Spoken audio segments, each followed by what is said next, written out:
What's going on, everybody? This is John Nichols off of Real Spiel. Welcome to our very first episode, official podcast episode. We on YouTube. Like, subscribe.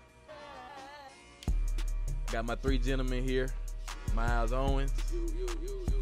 Got my guy, Phil Love. Yes, sir. Got my guy, Deion Lacey. Whole lot of. What's up? So we got our whole crew, today.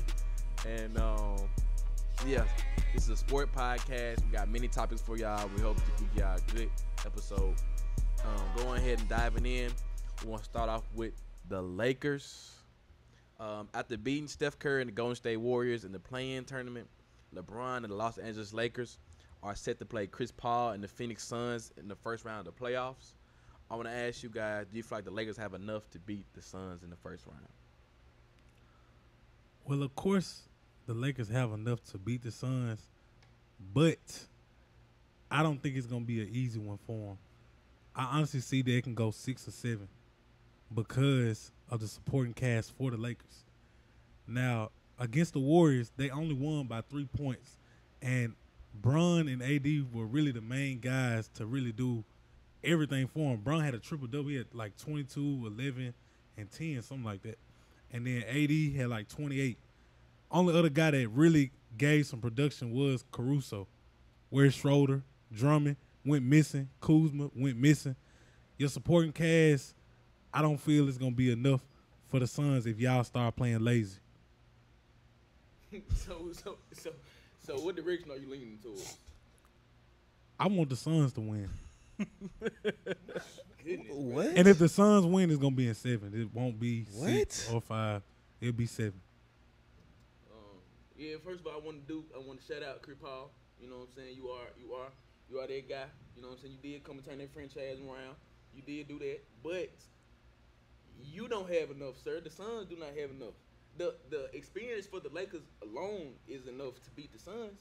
You feel me? So, I mean, to answer the question, yes, the Lakers have more than enough to beat the Suns. Yes, the supporting cast is probably inconsistent at times, but AD went 2 for 12 in the first half against the Warriors. So I mean, he bounced back. So it's everybody, but you know what I'm saying? They are inconsistent, but they have been to the playoffs before. They did win last year, so they have enough to beat the Suns in the first round. I most definitely think the Lakers are healthy enough. Everybody came back, before the last game of the season.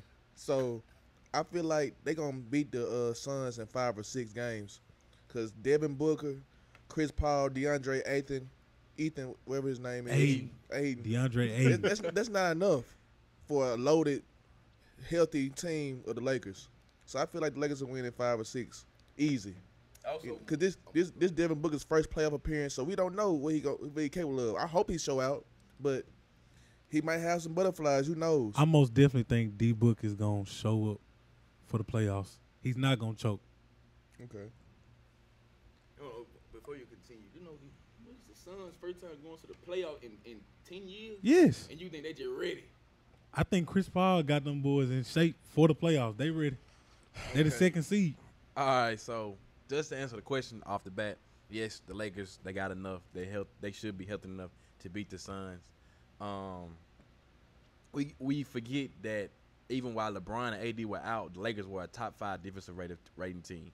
Now, it does attribute to them playing slow, half-court basketball, but in the playoffs, you're playing mostly half-court basketball, and the pace of the game is slowed down. So, I mean, I feel like the Lakers will win, but to Phil's point, I do agree in the sense that it's not going to be an easy out.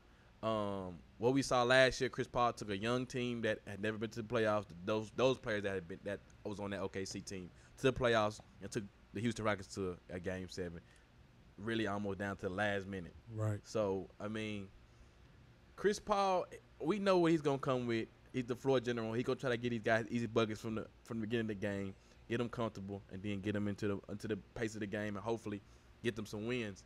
I do see the Phoenix Suns winning Game 1 of the Lakers. One, because the Lakers still kind of got to get their chemistry together, and also I feel like Game 1 seemed to be LeBron's little fill-out games. For some odd reason, he likes to fill out his opponent on Game 1 from what I've seen. But I will say this, though. The Lakers can't sneak around and make this into turn it into a 7-game series if they don't act how they need to from the jump. That's just my opinion. I do think D Book is going to be inconsistent this series due to the fact that Lakers have a lot of defenders they can throw at him. And they have to guard. Yeah, so, I mean, I'm not gonna say D Book is just gonna come in averaging 30 for this series. Who they gonna put? I never first? said Kuzma? that. I never said he was gonna come They in gonna put averaging Kuzma 30. on first? No, I mean they got Kentavious Caldwell-Pope, Alex Caruso, Dennis Schroeder. Frank Vogel is a defensive specialist coach, which is why they're top 5 in defense this year. But I mean, the Suns could arguably be their hardest matchup if the Clippers don't get there. Arguably, I mean, because as much as I want to, I know you like the Jazz feel, but I don't think the Jazz are no comp. Okay. Denver don't have Jamal Murray. Trailblazers, they play no defense. Right. I mean, in Dallas, they'll be a nice matchup, but Chris Porzingis is really, he just came back off an injury. He bruised up, So, too. I mean, other than the Clippers, this will probably be their toughest matchup in the West, if we just keeping it honest. I honestly, I don't even agree with that, because like before Phil was looking at me crazy. The Suns have to guard. LeBron has to be guarded.